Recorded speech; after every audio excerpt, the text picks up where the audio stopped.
Hey everybody, how is everyone doing on a Friday night? Reaching out to Alex right now, so you all know that. So give me a second. Here as I get this done.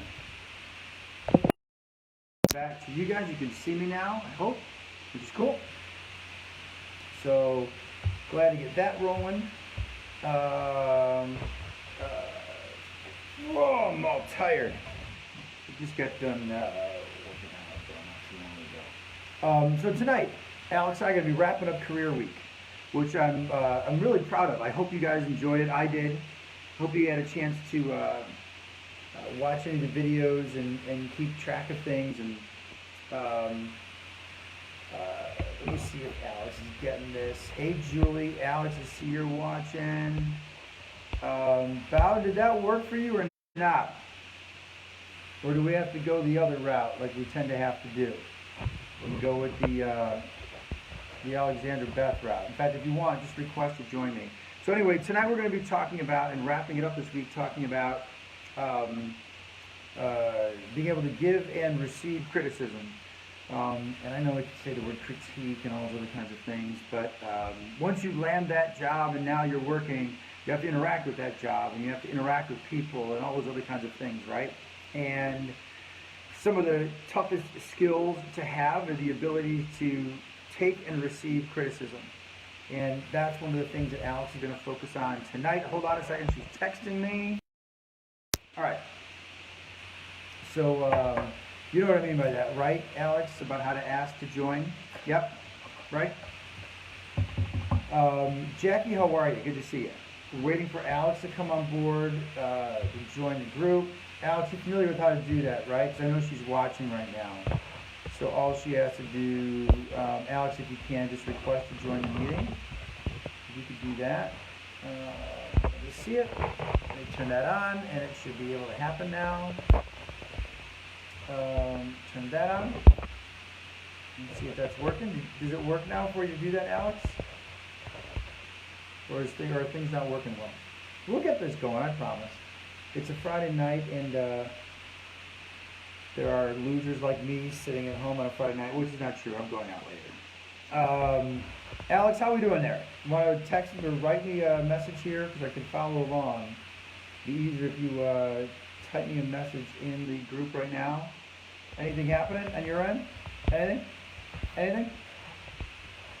Anything, Alex?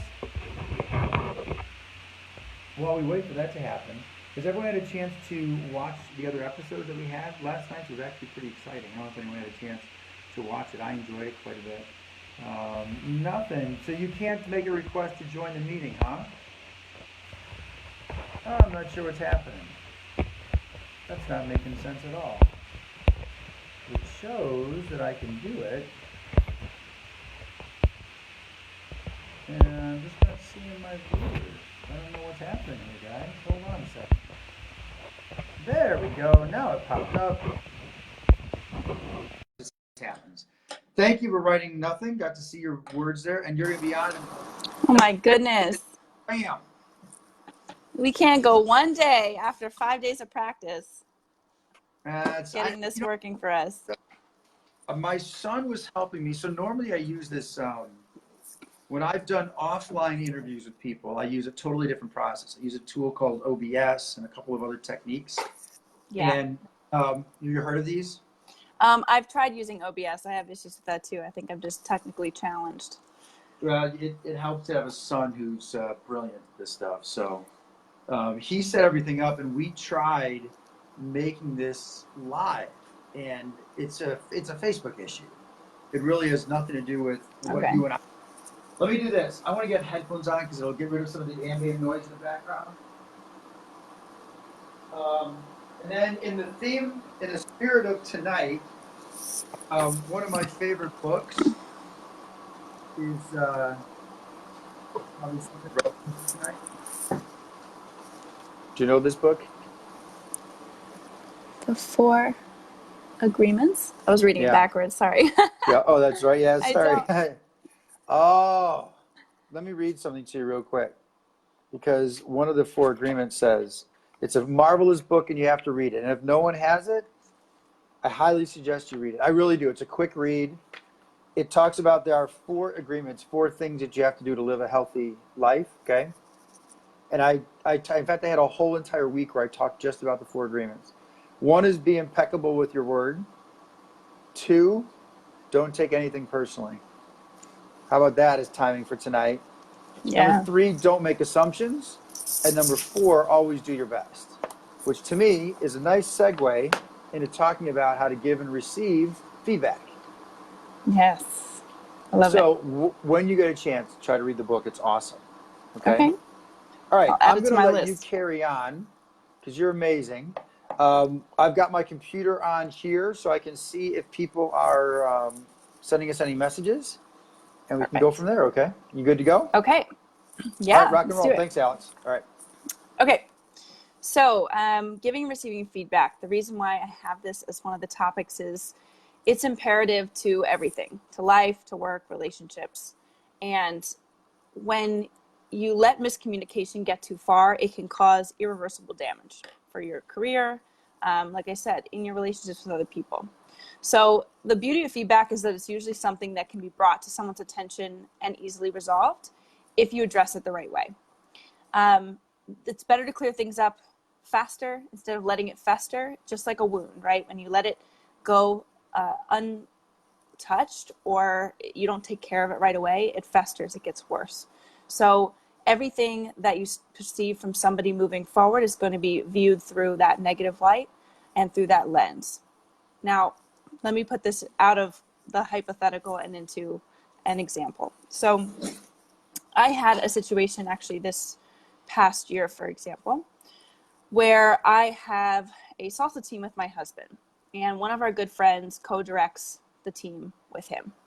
And so we were in a piece together, and as someone who was a professional dancer and has taught for 20 years, when I'm teaching or co-teaching with someone, you know, I show up in a way that's very confident, and she tends to be more of a quiet, introverted person. So over a period of time, even though I was trying to be respectful of her taking the lead on certain things, I had a different understanding of what I was supposed to bring to the table from my husband than she had. And so it started affecting our personal relationship, and I felt her pulling away because she was frustrated with me in this working relationship. And because she's someone that is very avoidant of conflict, which I'll talk about the 2 different types of people in a minute, this went on for months. And it took me a while to finally figure out from my husband that she had talked to him about it. And I had to confront her directly and just have the conversation of, you know, what was your understanding of how I was supposed to show up? Okay, I misunderstood. You know, my impression was this. My goal was never to step on your toes or make you feel like I was trying to take over. That's not my goal at all. And once we were able to just resolve that misunderstanding, it was great. We were right back to square one. I was a little more cognizant of the energy I brought to the table, and she was able to perceive what I was doing as positively trying to contribute my 20 years of knowledge and not trying to take over. So that ties back to the point of often these things are just small misunderstandings and miscommunications. And that went on for 3 months, right? It impacted our relationship negatively for 3 months, both our working relationship and our personal relationship. It made rehearsals tense and awkward, the same way it would make, you know, working in an office with someone if you have this hanging over your head. So the best thing to do is approach it right away. Now, the challenge with this is not everyone knows how to give feedback well, and not everyone knows how to receive feedback. So this is where I categorize it into 2 types of people. And this is what makes it really, really hard to do this well. So there's the people that are blunt to the point of being rude. They need to work on tact and delivery by softening their approach. They need to be more sensitive to people's feelings and circumstances because they tend to focus only on the facts. Then there's the passive to the point of non-confrontational people. These people are more concerned about the uncomfortable situation or the natural awkwardness of conflict. They don't want to hurt people's feelings, or they've had negative experiences with conflict in the past, being able to work through it in personal, professional relationships proactively. And so that's what they have in their minds, that every conflict is going to be that uncomfortable. Now, some of them, depending on the hierarchy of the workplace, might also fear retaliation, especially in a job situation that can get a little sticky. So if you have a boss, for example, that doesn't know how to receive feedback and you're worried that being honest with them is going to cost you your job, that becomes a really tough situation. So now I've got basically neither is healthy, right? You want to find the happy medium and grow these skill sets. So I've got a couple things for you that I call rules of engagement for giving feedback. And the first one is pick your battles. And I say this particularly to the people that are super blunt because they tend to have no hesitation to call everyone out on everything. But you need to be able to filter this because there's a lot of circumstances that can come into play. Like, is it a one-time thing that you can let go? Is it maybe a bad day, a bad moment, a lapse in judgment? Is it a minor offense or a personal preference? So what I mean by that is maybe you come into the office and you share a desk with someone and you're annoyed because they have their stuff scattered about and that doesn't really affect you. It's your personal preference versus their personal preference. So that's something that you probably want to work through on your own because it's a minimal consequence to you. Okay. Now, is it behavior that's happened previously? And if it continues to happen, will it cause tension or damage your relationship? This is when you want to start, deciding when and how to pick those battles. If it's a repeat offense, if it's something that you're starting to feel impact your relationship on a higher level, that's probably a time that you want to consider bringing it up to the person. Does it violate a boundary? Now, that's very important. It's very healthy to have boundaries. And if people cross that line, that's a time that's appropriate to give feedback. Does it affect your quality of work or your quality of life at a reasonable level? If you're sharing a home with someone, for example, and they're extremely messy and you're extremely clean, that might cause anxiety and stress for you. And that is affecting your quality of life to a reasonable level. That would be a situation different from the work environment where it's probably important for you to have that conversation with your partner, your roommate, whomever. The next rule of engagement is practice talking through it to yourself first or someone else ahead of time. Mental practice, as we've talked about, is extremely effective. Visualizing, putting those sentences together in ways that are using more tactful language than, comes out when you're emotional or you're frustrated. It's important if you do talk through with someone else that it's someone unrelated to the situation. You don't want to violate privacy. You don't want to get subjective opinions. You want truly objective voice. So find someone completely unrelated who you trust. Then lay out the facts and the examples. Feelings are important. They're definitely valid. We're human beings. We're emotional beings. We operate from feelings. So anyone that says that logic is more important than feelings, it's just not true. We always operate from emotion more than anything else. But facts are also really crucial. So when you're trying to have an objective and tactful conversation and keep from offending the person or putting them on defense so they're no longer hearing what it is that you're saying, it's important to stick to the facts. Name them by facts. And identify some suggestions on how they can fix it next time. And by sharing examples and facts, it also allows them to realize where they went wrong and be able to better fix it next time. The next is practice avoiding accusatory language. When I talk about someone getting on the defense, this is the quickest way to do it.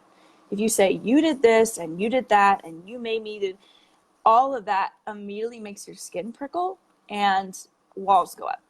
And the minute walls go up, they're not listening to you anymore. And you probably have been on the receiving end of this, and so you know what that feels like, right? The minute someone starts pointing their finger at you or talking to you in a way that feels like you're cornered, you're not listening. You just go into fight mode, fight or flight. You just want to get the hell out of there, or you want to lash back out. Nothing proactive is happening or productive is happening during that period of time. So own your own feelings and responses. This is part of boundaries. And there's this great book I recommend if you've never read called Boundaries. There's other series like Boundaries in Marriage, Boundaries in Relationships. And it's really keen on owning your own feelings and your responses. No one can make you feel or do something. You own control of your own body, your own responses.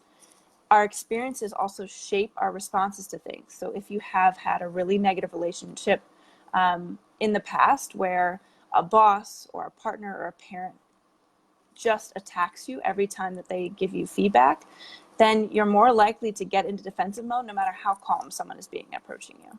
So be aware of what is elicited, what type of response is elicited within you first, and then try to control your response to somebody else. Were you going to say something, Jack? Oh, no, I'm taking notes. Okay. It's awesome. Great stuff. Thank you. Yeah. So next is, instead of addressing the person or blaming the person for your response, address the behavior. And then the response that's elicited within you that's had an impact on your ability to do your job or to do, respond in the way that you'd like. So what I mean by that is this. Instead of saying, you made me feel this because you did that, you say, hey, when you did this behavior, it made me feel this. Okay? And when I'm constantly feeling like I'm walking on eggshells, I find it really hard to do my job. So when you're standing over my shoulder at work and you're constantly, telling me how to do things and pointing out where I'm going wrong instead of letting me figure it out for myself, it makes me feel really nervous and anxious. And when I feel nervous and anxious, I don't feel like I can do a great job at work. That'd be a great way to own your own response and your own feelings in response to a behavior. Does that make sense? Mm-hmm. Okay. So next is always bring out the positives. The same way, anytime you're giving constructive feedback, you do the sandwich, right? So a couple examples is focusing on the positive outcome you're trying to gain from having that conversation. The point of the conversation is to go somewhere. If you're just bringing up something to cause trouble, then that's probably not something you should be bringing up, period. The goal is to resolve the behavior and improve moving forward, right? That's always the goal of feedback. So an example is, I really enjoy all you bring to the table, and I want us to be more effective in working together and leveraging each other's expertise. Okay, that could be the start or the end of that conversation so that you're keeping the goal in mind of what you're trying to achieve. You could say, I think we could really help each other and learn from each other. I'd like us to build a stronger working relationship so we feel more like a team and less like competition. Or a third example, this type of behavior interaction is starting to negatively affect our ability to deliver a quality product. So I thought it was important that we sit down together and try to work through some of these issues or miscommunications. Ultimately, I want us both to be successful. This allows the other person to feel like you're putting both of your well-being first and you have a common goal to achieve. Now, the next piece, and I'm almost done with our rules of engagement here, is always ask for feedback on yourself as well. So some people on the other side will simply listen and address what you're saying, okay? Others might listen and be hesitant to address what you're saying because maybe they're uncomfortable with conflict. So they might have a frustration point about you that they don't feel comfortable bringing up. They don't know how. They haven't worked through that process very often. So make sure that you spend time talking to them about, hey, is there anything that I can do to help this situation be better? Or going back to the person over your shoulder, is there a reason why you don't feel like you can trust me? Am I maybe not learning at the speed that you think I should learn? Is there something else I can do or training I can seek so that you feel more comfortable giving me that autonomy? Be able to bring it back on yourself and ask what you can do to improve the mutual situation. It's never a one-way street, okay? It's pretty much always somebody can do something better on both sides. And the last is be open and receptive yourself. Don't get defensive. If you ask for feedback and someone gives it to you, you have to control your reaction. It's really hard for people to give honest feedback. Many people are bad at receiving it, which is why it's so hard to give it, because you don't want to hurt someone's feelings or make it awkward and uncomfortable, and you don't want them to lash back out at you. So be proactive in managing your own reactions, manage your tone of voice, manage your body language, manage the way and the words that you choose. So another example is with that first scenario I talked about with my dance partner. When I asked my husband to give me feedback, he gave me some feedback that I didn't expect. And it was a little tough to hear because I didn't think that I was being a certain way. And he was like, well, you're not always that way. I think she's being overly sensitive, but sometimes you can come off a little strong. you have a strong personality. And I'm like, oh my gosh, that makes me feel horrible, right? And my immediate reaction, because I felt so bad and that was the last thing I wanted to do, was to shut down and pull away. But knowing ahead of time, being able to step outside of myself and realize I asked my husband for honest feedback. If I shut down and pull away, next time I ask him for honest feedback, I've just taught him not to give it to me. So you really have to manage your reactions to make sure that people start to feel comfortable being forthcoming with you. And if they don't, then these miscommunications are just going to keep building and spiraling and building and spiraling. So if you're someone that ends up feeling like there's always conflict around you, or people aren't forthcoming in giving you feedback, then maybe start looking inside and see if you can better manage your reactions to other people and proactively elicit that feedback and retrain other people to know that you're able to manage that situation better. Does that make sense? I'm not being the most eloquent tonight, but You've had a long week, you've had a yeah. long day, and you're doing great. You Okay. are making sense, 100%. Okay, good. And this is also the longest I've gone without interrupting you, so maybe Yeah. that's a part of it. You're doing I'm great. rambling. So, I mean, that's pretty much it. It's very important if you're a boss or a leader and you say that you have an open door policy and then you bite someone's head off for coming to you, you've just trained them not to come to you. So it's Yeah. super, super important to manage your own response. As someone that sits on the more aggressive side of things, because I've never been afraid. I'll tell you probably an HR nightmare story that others who know me know about. But there was a woman in our office who was dressed way inappropriate one day, and her desk happened to be right in the hallway next to the front lobby. And she was dressing, it was a financial services company I was a part of where business casual was the norm, even given today's standards of jeans, etc. And you could see her G-string because she was wearing low hip huggers. And everyone was terrified to talk to her. And it took me nothing to say to her, hey, go home and change. And then what I had was the evidence in front of me, the documents in front of me that says this is dress code. You're beyond that kind of dress code. Um, I handled it so aggressively that she actually had a lawyer call our HR department. Um, Yikes. well, because you never know. You raise a really good point. You don't know what's going on in the other person's mind. Yeah. And so, boy, is that book, The Four Agreements, the best thing for tonight. Boundaries is awesome, your book. Everyone should read The Four Agreements because I think what you said tonight was best, that the only thing you can control in any of these circumstances is your reactions to things. And we may have a boss that's a pain in the butt. We've all worked for those types of people that where they throw out a compliment and then follow it with a "but you suck."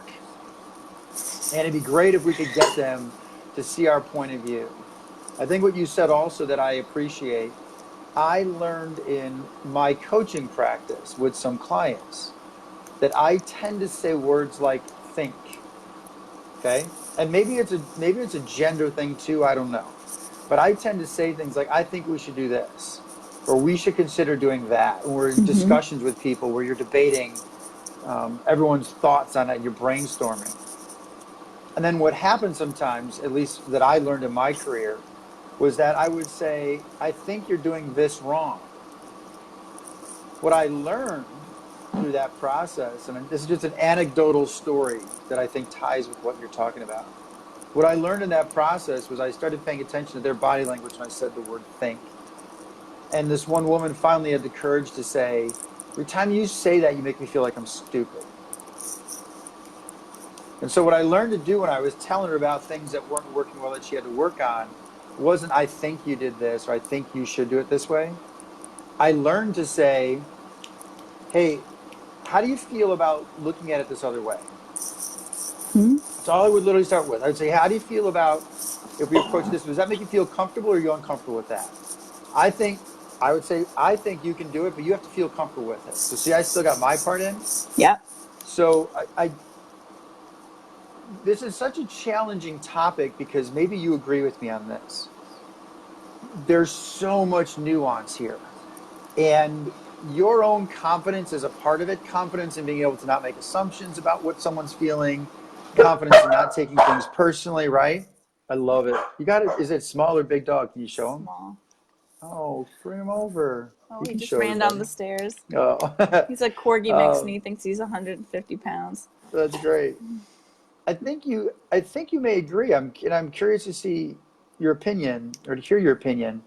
The nuance is tough because all you can really control is your own brain, and you Yes. have to be really good then to, to listen to that person. Like what you said, your example with your husband, you really have to spend time listening to what other people are saying and be amenable to it. Let me give you an example.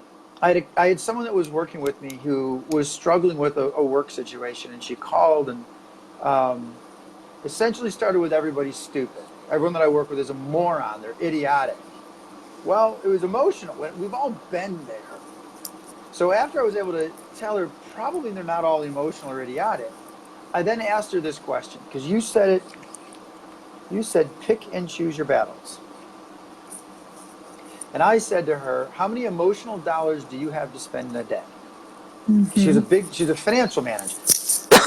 And I thought I could relate to her in that regard. So how many emotional dollars do you have to spend in the day? Because the energy and the emotion you're putting forth for this stuff and how angry you're getting. If I told you you now can't go home and give your dog a kiss and your kids a kiss and your husband a kiss, now you can't do that because you spent all of that. Instantly her brain changed. She goes, I'm getting all worked up, aren't I? I said, well, I don't know. I can't tell you not to be passionate about your job and not to care, right? All you can do is understand that there's certain things you're going to win and certain things you're not. And then the final thing I want to tell you, and Debbie's listening, so she's probably going to be laughing, and send me a heart, Deb, afterward. This isn't always easy in work. Okay, it's not always easy in a work situation. Um, I actually think it's easier in relationships. Believe it or not, what I'm about to say, this concept. But Jay Shetty, you may have heard of him. Jay Shetty's this phenomenal relationship guy. He's been on a bunch of different shows. Pretty cool concepts, and I like following him. Now, with regard to relationships, he talks about problems and conflict. And he says, if you win, I lose. And if I win, you lose. So there's always going to be a loser. And he said, so Yeah. rather than attack it from who gets to win that particular thing and compromise, and in fact, I've had shows recently where I said I can't stand the word compromise. um, if you look up the definition, it doesn't even sound positive. But what he says is that it's both of us against the problem. Yes, exactly. And if we can view it as it's both of us together, whether it's your issue, in the example you gave with your husband's perfect, it's still both of you against the issue. And Mm-hmm. that means you've got to be willing to listen to it. And so that way the issue is what gets addressed, not the people. Exactly. I think I believe it's a lot more difficult in work only because you and your husband, anyone in the relationship, have more of a vested interest in each other. Yeah. And right, when you're in a long-term relationship, you're fighting more often. You get a chance to retry and practice and Right. For refine your sure. strategies. In work, it's a Right. lot harder. But that's why I say definitely spend the time doing the mental practice and talking Right. through different scenarios of how you might think that person would respond. And if they respond this way, then I'll respond this way. Because that mental practice is so important. And it allows you to remain more calm and choose the right words and be more positive in the moment than trying to rely on shooting from the hip and the reactions that come up. Yeah, and I want to keep adding on this for a second here, and then I completely want to hear your point of view. I'm someone that, and over the course of the next couple of weeks in this great life, I'm going to talk about this. I'm someone that has an amazing switch, and I mean it. Ever since I was little, I have this amazing switch where the moment I decide something, and for some things that serves me amazingly well. So when it comes to weight loss, when it comes to, you probably experienced some of it with me when I go, I'm getting my stuff for you. I've got, I'm sure everyone has a switch. Mine is awesome. I really mean it. The moment my brain goes, okay, oh no, did your timer run out? Oh, we just lost her. Well, I'm going to keep talking while we're waiting for her to come back online. Here's the point I was trying to make to everybody. We just lost Alex. I hope she's going to come back on and join us. I'll see if she can. Oh, I'm going to add her, see if that'll work. There we go. The point I was trying to make is I've got this incredible switch where whenever I want to do something or try something, it just happens. That serves me great in certain capacities, like weight loss or exercise. Hey, Hi. got you back. So that serves me great in certain capacities.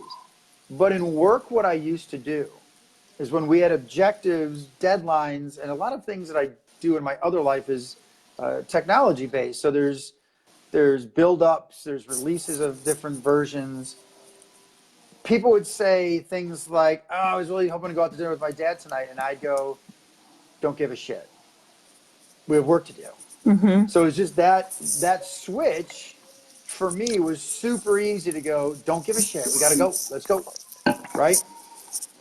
And some people loved it, most people didn't. And what I had to learn to do was to truly see it from their point of view. And this is going to be like the corniest example to give you. And this is literally going back years ago. I was the first person at this startup that I was a part of to tell people they could work from home. I had 32 people reporting to me, and I said, once a week you have to come in. We have a staff meeting where we're going to go over a bunch of different things. The rest of the time, as long as you hit your objectives and your goals and you meet everything, you guys can work from home. And I know it sounds like a weird example to tie to all this. It made for such better conflict resolution because I gave them authority and autonomy, and I started to listen to how they worked and reacted. And what's interesting is of those 32 people, roughly 10 still decided to come into the office. Yeah. So again, I keep coming at, I think a lot of our conversations, I come at it from the management side because that's where I've been spending so much more of my career. And so I can only say more confidently as a manager that that forceful, get it done, click switch that I had just doesn't work with everybody.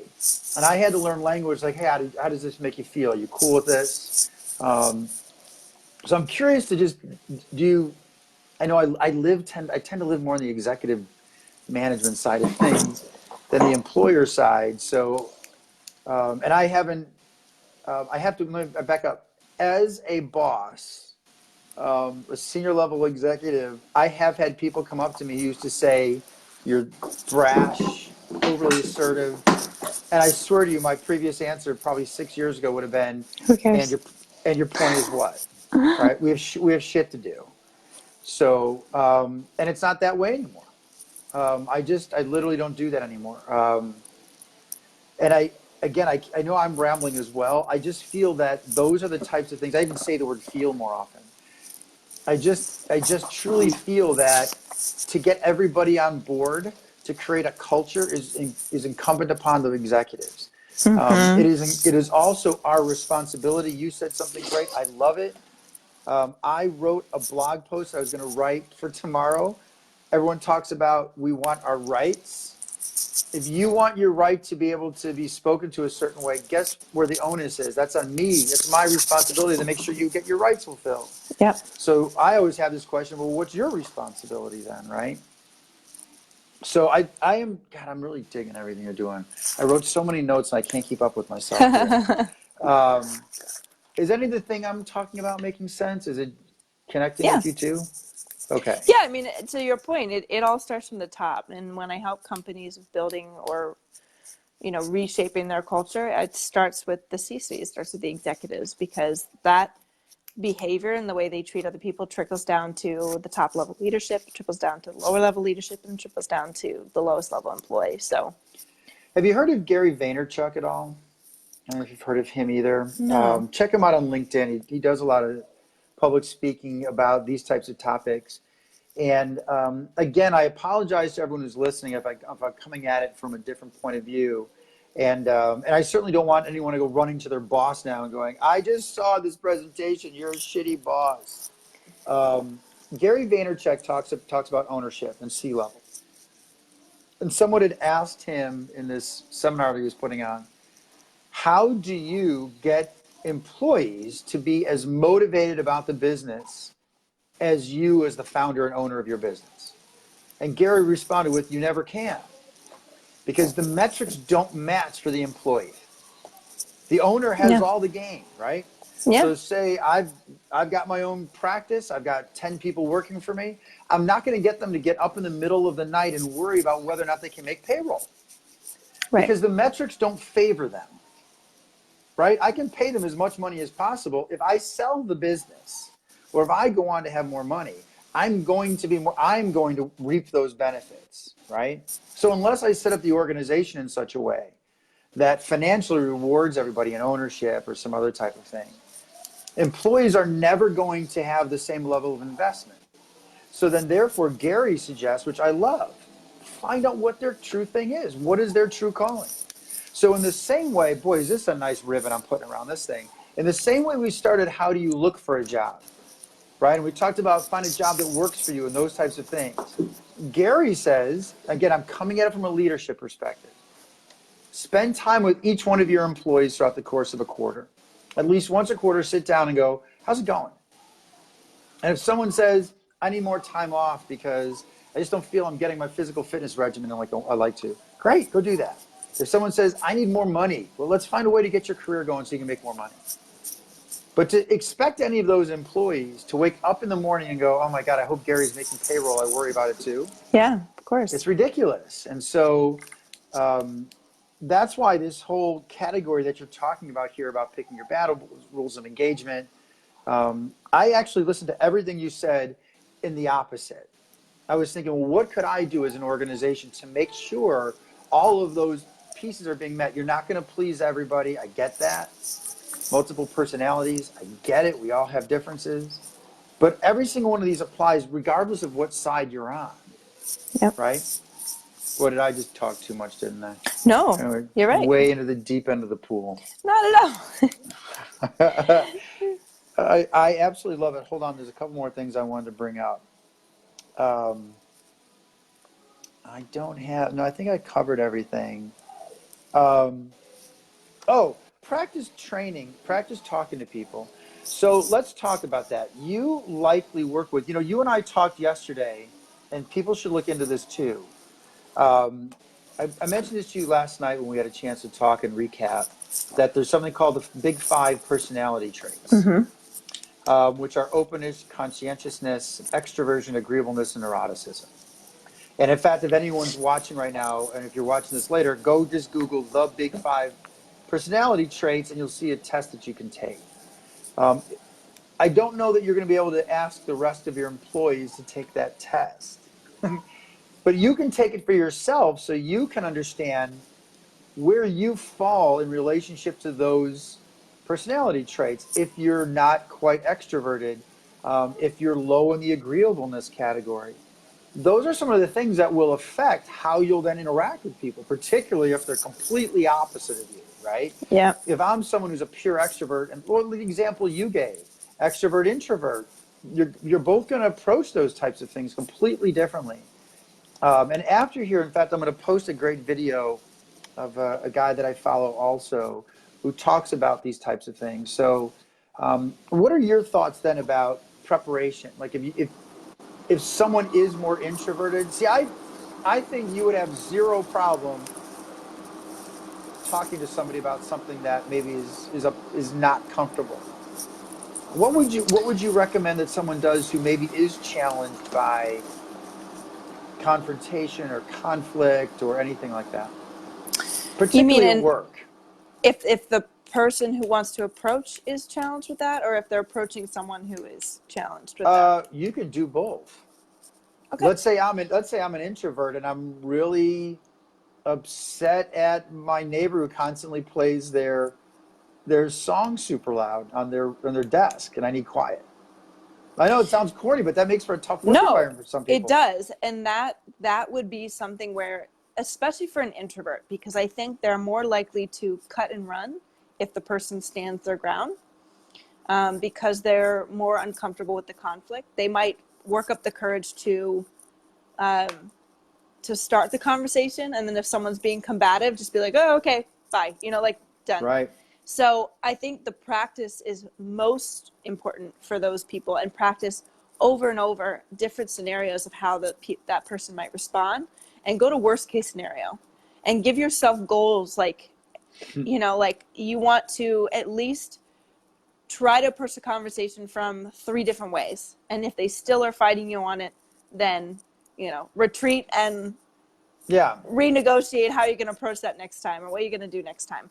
But try, know your own weaknesses and try to compensate for them by ensuring that you are, meeting certain objectives within that conversation and not just backing out the minute somebody gives you a firm stance. Because Yeah. it is easy to back down if someone's coming at you, if they're more aggressive or confident and they're like, no, what are you going to do? Like, it's very easy to back down. So you want to always prepare for those scenarios and how you're going to handle them if they are, and how you'll feel satisfied. Like, what does satisfaction feel like to you walking out of that conversation? Because you're just going to be kicking yourself if you do back down right away and you're like, you know what, I wish I would have said this. I wish I would have tried another approach. Go ahead. Don't you feel, and I use that word very specifically, and not duplicitously, but seriously. I have to admit something. The moment I started saying the word feel at work, when I was managing up, right? And I encouraged other people who were below me with conflicts in other areas. So not in my sphere of responsibility. The moment I said, if you say to somebody, I really feel uncomfortable when these types of things come up, because if that's what you're feeling, or I feel like I'm lacking confidence. It seems to me that even the hardest pain in the ass boss, Gets and maybe disarmed. yeah, I mean, this is the corniest ass example, but I was at a bar last night and, God, Deb, throw me a heart, would you please? I was at a bar last night. We were watching the Blackhawks. This obnoxious guy comes in, has a beer real quick, was pretty rude to the waitress. And she kind of gave him a feeling back of, I really don't like the way you're making me feel. That's a totally weird example. This dude was big, probably 6'3", solid guy. And while he still kept a little bravado, ultimately apologized to her and said, I overreacted. Because she came right at him and he said, you seem like you're having a bad day. She goes, you're not making it any easier. Mm-hmm. I'm not understanding why you have to act this way. And I don't know. I think if you try to approach it logically, that's why I used the word think just now, that you're going to debate intellect as opposed to, I can't take your feelings away from you. Yeah. Right? I can argue all I want on a particular topic, but the moment you say, I'm feeling like you think I'm stupid, what am I going to do then? Right? Right. I can't. Somebody can't change how you feel. Right. Do you feel that that's something that works with even the most hardened of bullies at an office or bosses? I mean, it's not 100% foolproof. I get that. Yeah, it's not foolproof, but I think that's always a good strategy, especially if talking logically doesn't work. Because I do know and have seen situations where people throw feel out the window. They're like, I don't care how you feel. Right? They have That no was me. respect for emotions. Right. Right. So I think the goal is to approach it with logic first. And if logic isn't working, then absolutely. It's okay to be Okay. vulnerable. And sometimes when you're vulnerable, it allows other people to meet Yeah. you where you're at. Um, Yeah. and again, it's almost a power play. It's kind of like a reverse power play because nobody can tell you otherwise. You can't argue with someone's feelings. No doubt. No, So, I have learned wholeheartedly within the last probably 5 or 6 years the power of just being completely vulnerable. You've probably read Brene Brown's book, um, Daring Greatly. To be that is amazing. I mean, it's a wonderfully comfortable place. It's scary sometimes, but it's yeah, of course. amazingly comfortable. And once again, if everyone's listening or anyone that is listening, you see this is not just about jobs. We're trying to make sure that mentally everyone's feeling comfortable and healthy in their own skin and all those other cliches. All right, here's the deal. You've had one hell of a week. We've been on for a long time already, and I don't want to keep you up too much longer. So, if there are questions, everyone start to ask away because we'll answer them. If not, then I can't thank you enough for this entire week. You've been amazing. Thank I you. think everyone would agree with me that they want you to come back. I'd be Most happy because to. most because you're awesome, and then second because it's boring just watching me by myself. And the next time we do this, it's going to be in a tighter forum where we can do things that aren't so technologically challenging for us. And then I would like you to consider being a part of something else I'm going to try so everyone else, you can listen to what I'm thinking about doing. I want to get couples together. And I want to have a week of couples to talk about what works and what doesn't work on all the topics. So the easy ones and the taboo ones that you don't often bring up. So I know that's a riskier thing than talking about business. Talk to your husband about it and see if he'd be interested, Okay. because I think it'd be compelling to get different couples on throughout the course of the week and interview them. Anyway, I don't see any questions coming through. I appreciate you so much. You know that. It's been an awesome week. If there's Yay. anything you ever want to push in this group, you have 100% carte blanche, okay? Thank you. So no matter at any time, if something comes up on your mind, go, hey, it's Alexandra from Career Week. Couple of thoughts that I just ran across. I want you to contribute them in here, okay? I really Okay. would love that, okay? Glad to. On that note, peace and rock on. You're the best. Thank you. We'll see you Have later. a good night. You Bye. too. Bye.